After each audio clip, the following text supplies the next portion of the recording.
Hi guys, welcome back to another Matchbox Garage video. I'm Rob, and today I shall be attempting to take this Tomaso Pantera from shabby to shiny. This one I've actually had for some time.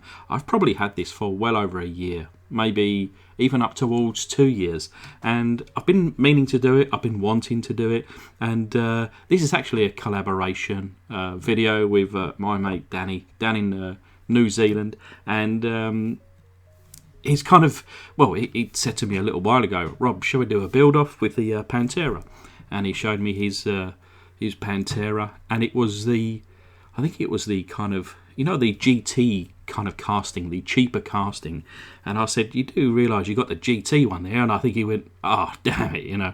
And then went out and got himself one of these Matchbox, the proper one. But yeah, it's been a long time coming, this one, and I've actually enjoyed doing this one today. But anyway, we've drilled down the centre of the post. There are 3 on this car, and removed all flanges and tapped all 3 holes. These bits and more you can find down in the Amazon links below. And yeah, look at this one. This one tears across the table. You may have seen in the turntable in the start, I had to fold up a little piece of cardboard just to put underneath this car, because it was just such a great roller. It would just roll straight off. But anyway, it does read underneath, Matchbox Superfast, number 8, di Tomaso Pantera, made in England, 1975. So yeah, good age this one. Was it 45 years old? A bit of quick maths. Actually, no, we're in 2021, so happy new year, everybody. So I need to add an extra one on that. 46 years old. But anyway, yeah, quite the large wheels on this one. And we'll pop it out here. The Pantera, one of my favourite cars. I just think it's an absolute, you know, beautiful design car. A real kind of muscular, but with the sexiness. And, you know, you combine a bit of muscular with sexiness, then you've got me. No, I joke. But anyway, we've got the windscreen here, and it's not in bad condition. A few little light scuffs, but that'll polish out. The interior here, a beautiful bright shade of orange. That'll have to be changed. Noticeably on the inside of this casting, there's no paint. But of course, you know, that's not a problem. It's just something that I've just kind of really noticed, to be honest. They usually do get painted on the inside sometimes. But anyway, the foot-long hot dog jar with the caustic soda. I actually had to do 2 rounds of the caustic soda today. But the paint wasn't in terrible condition, so I think what I find usually, especially for these 70s, 80s castings, and probably a lot of the later ones, which I don't have, you know, too much experience with, but when there's still quite a lot of paint remaining, it doesn't give the caustic solution any kind of room to, you know, penetrate and get underneath the paint. But once some of it's gone, round 2 is always that much better. But we'll clean the plastics here. And the interior, yeah, we'll give that a little bit of a paint and detail out shortly. But we'll first work on the interior window section here, using a bit of plastic polish. And this is just round 1 on the windscreen, and I'll go over it, it's about 3 times.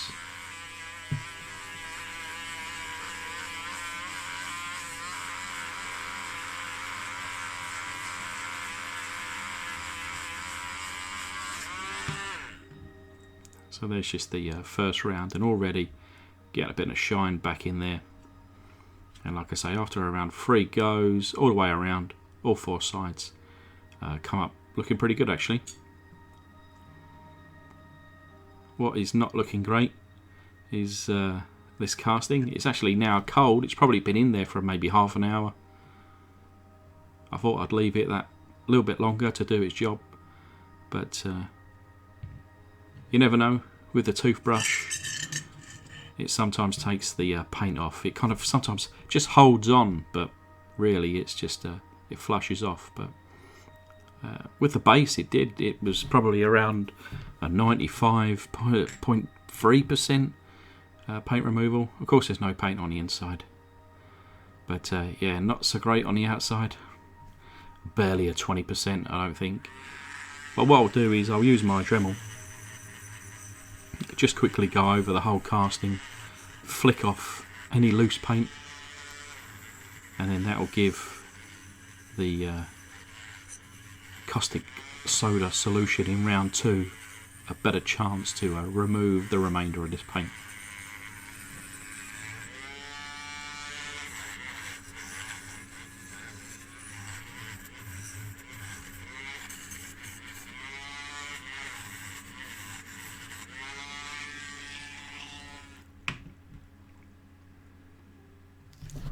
And yeah, it looks like that kind of, what would you say, the bonnet or the boot on the front there. Of course, this is a mid-engine car, but I think the sticker had protected that paint. But with the matte black, I'll paint the interior here. Of course, this is kind of like a double piece. It also doubles up as the engine cover for the rear.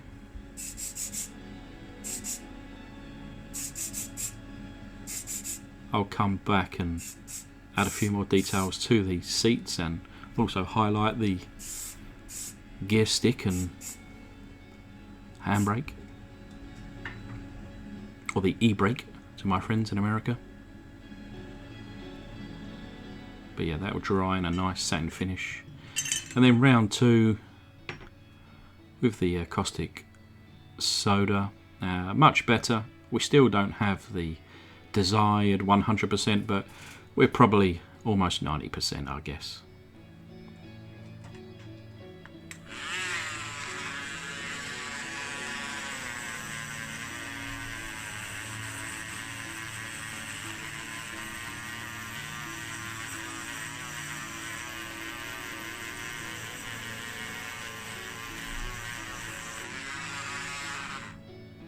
So polishing up the roof there, and we'll do that all over before hitting it up with the black primer.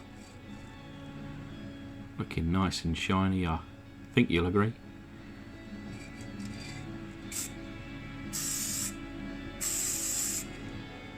I actually hit it up with a couple of coats because I've done a little bit of Googling just to kind of get some inspiration on colours. I was intending to paint this black. There's a YouTube channel that I follow called Tommy F. Yeah, and a friend of his has got a black Pantera, and it is beautiful. And I was going to kind of go down that route, but I think with this toy casting, maybe a black would have just, I don't know, it would have kind of faded away, I think. But I kept with the black themed for the stripe on the sides and also through the centre. And then what I'm going to do is hit it up with another coat of black, and this is just to help with the runs. You know, sometimes you get a bit of leakage underneath those tape. If there's leakage here, it's going to be the same colour, so it's not going to be seen. By the time this dries and the paint's over, it just won't leak. So it's a handy little tip. Sometimes I go with clear or the base coat colour. But I will be painting this a candy today, so we'll hit it up first with the silver.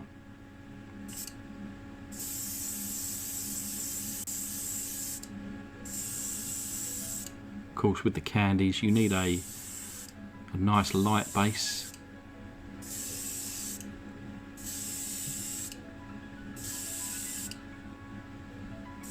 Ultimately, the candy paint is a kind of clear, a coloured clear, so the base colour comes through. I'm going with a green colour today. Would have been interesting to see perhaps the difference on various light colours. I may do that, whether it's over a white, a silver, a gold, maybe a light yellow, and so on. Little experiment perhaps video.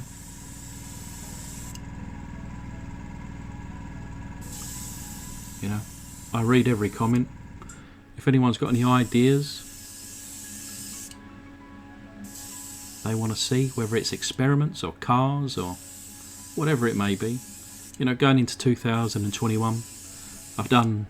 This is actually this is video number 333. Would you believe?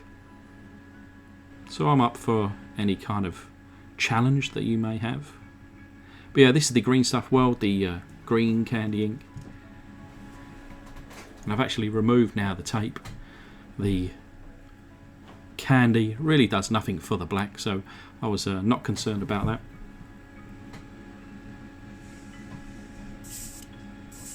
And I'm just going to hit it up with the first coat here, and it takes quite a lot of coats. The candy is very thin, and I probably hit it up with 6 or 7 coats of this just to get it to the shade of green that I really was after, before hitting it up with some clear coat to seal it in later on. I think you can just about see a hint of green there. But anyway, it's later in the day. We got that shiny windscreen there. That interior, like I say, detailed it out a little bit.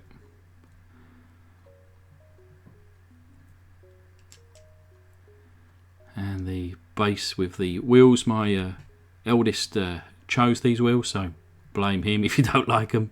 But I think they do suit. And then, yeah, the nice and shiny bodywork here. But I've seen Danny's car already. I've had a little sneaky peek, and it is beautiful, so please check it out. But as a little reminder of what mine looked like. This is the result.